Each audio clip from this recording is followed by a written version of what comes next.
Hello, welcome to सिलेक्शनपुर। आज हम आपके लिए लाए हैं क्लोज टेस्ट की सीरीज में एक नया क्लोज टेस्ट जो आपके रिसेंट एग्ज़ाम 2024 CHSL में पूछा गया है। ठीक है, वेरी रिसेंट है और ये चीज़ें आप में एक अच्छी समझ बिल्ड करेंगी जिससे आप क्लोज टेस्ट को सॉल्व कर पाएंगे। आपको पता है, कोई जादू नहीं, कोई बैकवर्ड फॉरवर्ड रीडिंग नहीं, हम आप में सिर्फ एक अच्छी समझ बिल्ड कर रहे हैं कि क्वेश्चंस को क्लोज टेस्ट में कैसे सॉल्व करते हैं और चीज़ों को कैसे हम समझते हैं, वोकैब और ग्रामर की नॉलेज से कैसे सॉल्व करते हैं। ठीक है, जादू के चक्कर में मत पड़िए। अगर आप जादू के चक्कर में पड़ेंगे, हो सकता है दिखाने वाला टीचर आपको जादू दिखा सके, लेकिन आप जब करने जाएं तो वो जादू ना हो। ठीक है, तो आपको जादू के चक्कर में नहीं पड़ना है, आपको बस अपनी समझ बिल्ड करनी है और वो समझ आपकी विद इन प्रैक्टिस बिल्ड होगी। आप जितना ज़्यादा प्रैक्टिस करेंगे आपकी समझ उतना बिल्ड होगी। ओके, आइए देखते हैं। ये है आपके क्लोज टेस्ट जिसको आपको पढ़ना है। आप इसको पढ़िए, उसके बाद फिर हम आपको बताते हैं।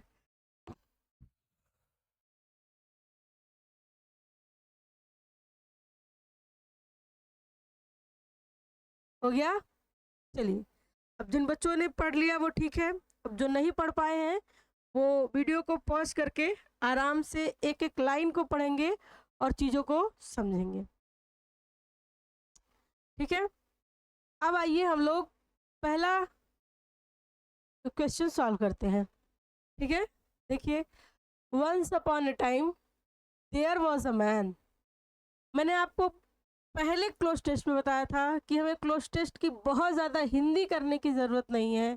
बहुत ज़्यादा हिंदी करेंगे तब भी हम फंस जाएंगे। तो बस एक शॉर्ट समरी अपने दिमाग में रखनी है, उस तरीके से क्वेश्चंस को सॉल्व करना है। आइए देखते हैं। Once upon a time there was a man used to tell the fortune of people.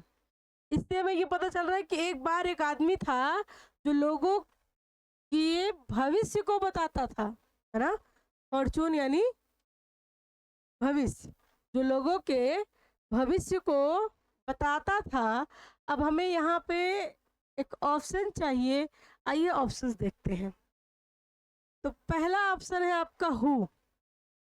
Okay, दूसरा बाई हुम, तीसरा हुम और ये हुज। ठीक है, तो ये सारे प्रोनाउन हैं। ठीक है, अब आपको इन प्रोनाउंस में से ये समझना है कि हम कौन सा सही प्रोनाउन वहाँ पे सेट कर पाएंगे। तो आइए सबसे पहले देख लेते हैं हुज। ये हुज जो होता है, ये क्या यहाँ यहाँ पे हमें ये वर्ब है ना। ये क्या है? ये मॉडल वर्ब है। ठीक है, ये क्या है? मॉडल वर्ब है। अब आप मुझे ये बताइए, ये मॉडल वर्ब है, अगर मैं ऐसा लिखूं, him go to school, him go to school, या मैं ऐसा लिखूं, या मैं ऐसा लिखूं, हर शुड शुड प्ले।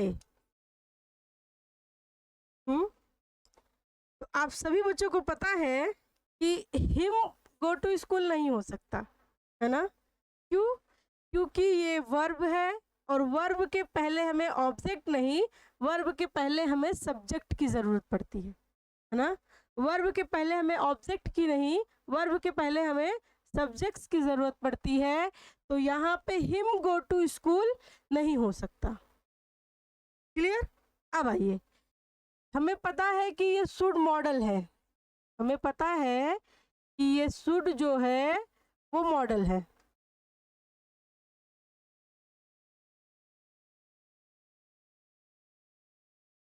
और मॉडल के पहले हम किसी भी तरह का किसी भी तरह का ऑब्जेक्ट यूज नहीं कर सकते, है ना। हमने जब भी सुना है ही, सुना है he should read, we should play, I should go, हमने हमेशा सब्जेक्ट के साथ शुड को सुना है। और ये शुड मॉडल है तो इसके पहले ऑब्जेक्ट नहीं आ सकता। What my point? जिस तरीके से यहाँ शुड के साथ ऑब्जेक्ट नहीं आ सकता, तो उसी तरीके से यूज टू भी क्या है? मॉडल है। I will teach you when I will teach you grammar, है ना। ये क्या है? मॉडल है। और जब मॉडल है तो यानी ये जो by whom, whose, relative pronoun या ऑब्जेक्टिव प्रोनाउन नहीं आएगा। तो यानी हमने क्या किया? इसको काटा। हमारे पास सब्जेक्टिव प्रोनाउन बस हु ही होता है। सब्जेक्टिव प्रोनाउन क्या होता है? हु। तो यानी यहाँ पे क्या आया? हु। आई होप चीज़ें आपको समझ में आ गई हो। जिनको नहीं समझ में आई है वो पैनिक नहीं करेंगे, वो समझ लेंगे, रट लेंगे, सीख लेंगे। जब प्रोनाउन हम लोग पढ़ेंगे तो ये चीज़ें आपको और अच्छे से क्लियर होंगी। चलिए नेक्स्ट देख लीजिए। नेक्स्ट क्या है? वन डे, एक दिन, he was telling the fortune as usual when a man came to him and said. एक दिन वो भविष्य बता ही रहा था जैसे रोज बताता है। तब से एक आदमी आया और उससे कहा,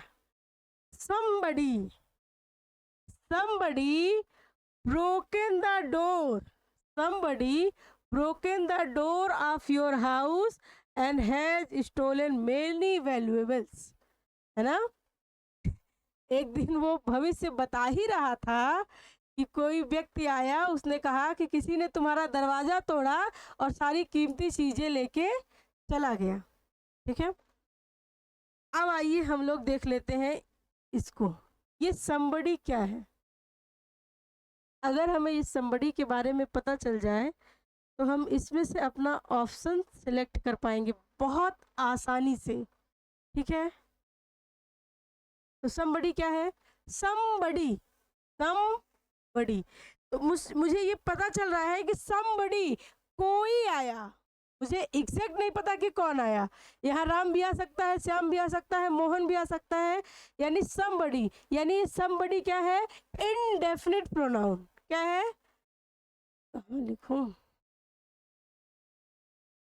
ये somebody क्या है? Indefinite pronoun.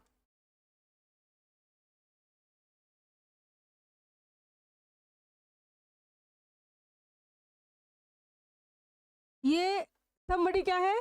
Indefinite pronoun. अब आप मुझे बताइए, इनडेफिनिट प्रोनाउन के साथ हम कैसा वर्ब लगाते हैं?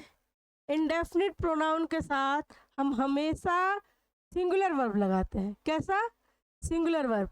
आपको पैनिक करने की ज़रूरत नहीं है, क्योंकि ये वाला भी क्वेश्चन प्रोनाउन से सॉल्व हुआ और ये वाला क्वेश्चन भी प्रोनाउन से सॉल्व हुआ। यानी अगर हमें ग्रामर की अच्छी नॉलेज हो तो हम इसको सॉल्व कर लेंगे। तो अभी जब हम प्रोनाउन पढ़ेंगे तब ये चीज़ें हमारे सामने आएंगी। तब तक हम आपको एक ब्रीफ नॉलेज दे रहे हैं कि somebody इंडेफिनिट प्रोनाउन होता है और हमेशा इंडेफिनिट प्रोनाउन के साथ सिंगुलर वर्ब का यूज हम करते हैं। ठीक है, इंडेफिनिट प्रोनाउन के साथ हम हमेशा सिंगुलर वर्ब का यूज करते हैं। तो अब आप मुझे बताइए किसमें हैव है? चला गया, कोई ज़रूरत नहीं है। प्लूरल वर्ब है, शैल हैव। इसमें तो फ्यूचर की कोई बात ही नहीं हो रही है, तो ये वैसे ही कट गया। हैड, पास्ट की भी कोई बात नहीं हो रही है। ऐसा नहीं कि वो भविष्य बता रहा था और एक आदमी आया था उसको बताया, ऐसा नहीं है। वो भविष्य बता रहा था तभी वो आदमी आया, तुरंत उसको बताया। बात तो प्रेजेंट में ही चल रही थी। और हमने देखा कि इंडेफिनिट प्रोनाउन के साथ हमेशा सिंगुलर वर्ब का यूज होता है और हैज हमारा सिंगुलर है। Got my point? चलिए अब नेक्स्ट देख लेते हैं। इसमें ये सही, अब देख लेते हैं। हाँ, गो होम एट वंस, तुरंत घर जाओ। द फॉर्चून टेलर, जो भविष्य बताने वाला व्यक्ति था, वॉज शॉक्ड, वो क्या हो गया, शॉक्ड हो गया टू हियर द न्यूज, जब उसने न्यूज सुनी कि उसके घर का दरवाजा टूट गया और सारी चीजें उसकी चोरी हो गई, तब वो क्या हो गया, शॉक्ड हो गया, है ना, शॉक्ड हो गया। अब मुझे बताना है कि वो किस तरह शॉक्ड हुआ, है ना, मुझे क्या बताना है, वो किस तरह शॉक्ड हुआ। तो सो मोर, सोलेस, मेनी, यानी ये सब क्या है, काउंटेबल है, ये सब चीजें गिनने के लिए यूज होती है, इसका मतलब कि ये सारी चीजें नहीं आएंगी। अब बचा क्या, quite. The fortune teller was quite shocked, वो अचानक से शॉक्ड हो गया, है ना, वो अचानक से शॉक्ड हो गया कि अब क्या करे, ठीक है, यहाँ पे क्वाइट आएगा, ये आपकी ग्रामर की नहीं वोकैब की नॉलेज से आपका सॉल्व हो जाता। अब आइए देख लेते हैं। He could not utter a word out of shocks, वो शॉक की वजह से एक शब्द भी नहीं बोल पाया। He just ran to his house as fast as, अभी मैंने कल या परसों आपको कंजंक्शन बताया, उसमें मैंने बताया कि एज और एज से कंपैरिजन करेंगे, और जब कंपैरिजन करेंगे तो बीच में पॉजिटिव एडजेक्टिव आएगा। तो देखिए आ गया, उसने क्या किया, he just ran to his house, वो अपने घर के लिए भागा, एज फास्ट एज, जितना जल्दी हो सके, ही कुड, उसने मतलब जितना जल्दी हो सके वो अपने घर के लिए भागा। He was in such a Hari that he left all things behind, वो इतनी जल्दी में था कि वो अपना जो झोला वोला लिया था वो सब वहीं छोड़ दिया। नाउ अब वन ऑफ हिज कस्टमर, एक मतलब उसके कस्टमर्स में से एक कस्टमर, सॉ हिम रसिंग, उसके कस्टमर्स में से जिनको वो डेली भविष्य बताया करता था, उन्हीं में से एक कस्टमर उसको जल्दी जल्दी भागते हुए देखा। And every day, and every day the fortunes of so many people, but today he could not see his own fortune, उस व्यक्ति ने क्या किया होगा रोज सबका भविष्य बताते हैं, आज अपना ही नहीं देख पाए, तो ये क्या है, हाँ, कमेंट है, क्या है, कमेंट है। रोज सबका भविष्य बताते थे, आज अपना ही भविष्य नहीं देख पाए कि आज हमारे घर में चोरी हो गई, ठीक है, तो यानी इस व्यक्ति ने क्या किया, कमेंट किया। ओके, अब आप बताइए कि कमेंट तो है सब में, लेकिन सबके अलग अलग फॉर्म्स हैं। कमेंटिंग, अब आप देखिए कुछ बच्चों को ऐसा लगेगा कि एंड जो है वो पैरेलल चीज़ों को जोड़ता है ना, तो यहाँ रसिंग है तो यहाँ हम कमेंटिंग करते हैं, लेकिन नहीं, गलत हो जाएगा। क्यों गलत हो जाएगा, क्योंकि ये जो कमेंट करने वाला व्यक्ति है उसने देखा, कमेंट करने वाला व्यक्ति देखा, तो जिस फॉर्म में उसने देखा उसी फॉर्म में कमेंट भी करेगा। कमेंट करने वाला व्यक्ति ये है, ना कि ये दौड़ने वाला। दौड़ कौन रहा था, दौड़ तो फॉर्चून टेलर रहा था, बट कमेंट किसने किया, एक कस्टमर ने किया। तो वो किस फॉर्म में कमेंट किया, सॉ, यानी वर्ब का सेकंड फॉर्म, तो हमें वर्ब का सेकंड फॉर्म इसमें भी चाहिए। समझ आई चीजें, वो व्यक्ति देखा और उसने कमेंट किया, है ना, उसने कमेंट क्या किया, एवरी डे, हर रोज, he the fortune of so many people, वो हर रोज, अब आप देखेंगे कि टेल, ये सारे फॉर्म यहाँ पे लिखे हैं, यानी वो हर रोज लोगों के, बहुत सारे लोगों के भविष्य बताता था, आज खुद का भविष्य नहीं जान पाया, ठीक है। तो अब देखिए, जैसे बताता था, ये उसका कौन सा काम था, ये उसका डेली का काम था, और आपको पता है हम डेली रूटीन के लिए प्रेजेंट इंडेफिनिट टेंस का प्रयोग करते हैं, जैसे ही गोज टू स्कूल, वो स्कूल जाता है, तो वह स्कूल क्या बस एक ही दिन जाएगा? वह स्कूल डेली जाता है। तो डेली हैबिट्स बताने के लिए, डेली रूटीन बताने के लिए हम हमेशा प्रेजेंट इंडेफिनिट टेंस का प्रयोग करते हैं। और ही है, आपको पता है कि ही जब सिंगुलर सब्जेक्ट होता है तो हम वर्ब में एस जोड़ देते हैं, तो यानी ये टेल गलत है, ये प्लूरल सब्जेक्ट के साथ आता है। टोल्ड गलत है, पास्ट में आता है। टेलिंग प्रोग्रेसिव सेंटेंस में आता है, जो सेंटेंस प्रोग्रेस में हो यानी कॉन्टिन्यूअस में आता है। बस एक ही ऐसा ऑप्शन है जो सही है। तो बात समझ में आई? आपका क्रॉस टेस्ट हो गया, ऑलमोस्ट खत्म। ठीक है, तो हम लोगों ने ये पूरा क्लोज टेस्ट किया। अब आप मुझे बताइएगा कि किस तरीके का क्लोज टेस्ट आपको ये लगा। तो हम आपको फिर से बता दें कि आपको किसी भी जादू में पढ़ने की ज़रूरत नहीं है। अपनी समझ, अपना वोकैब, अपना ग्रामर बिल्ड कीजिए। और आप यकीन मानिए, जिस दिन आपका ग्रामर का सिलेबस कंप्लीट होगा उस दिन आपका क्लोज टेस्ट बहुत ही अच्छे से सॉल्व होने लगेगा। बट उसके लिए आपको प्रैक्टिस की ज़रूरत है, चीज़ों को समझने की ज़रूरत है। अगर आपको यहाँ पता चल जाए कि हम डेली हैबिट्स, डेली रूटीन के लिए प्रेजेंट टेंस का प्रयोग करते हैं, तो क्या ये वाला ऑप्शन हम 5वां सॉल्व नहीं कर पाएंगे? आराम से सॉल्व कर पाएंगे।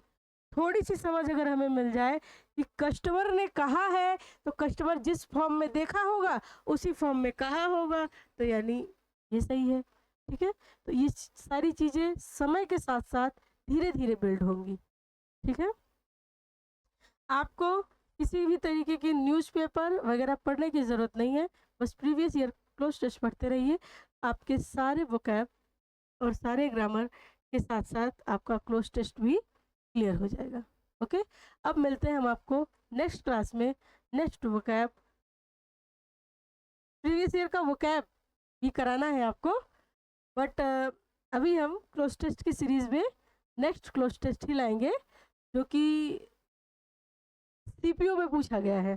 ठीक है, सीपीओ 2024 में पूछे गए क्लोज टेस्ट, इसके बाद हम सॉल्व करेंगे। ठीक है, अब मिलते हैं हम आपको नेक्स्ट क्लास में। तब तक के लिए बेस्ट ऑफ लक।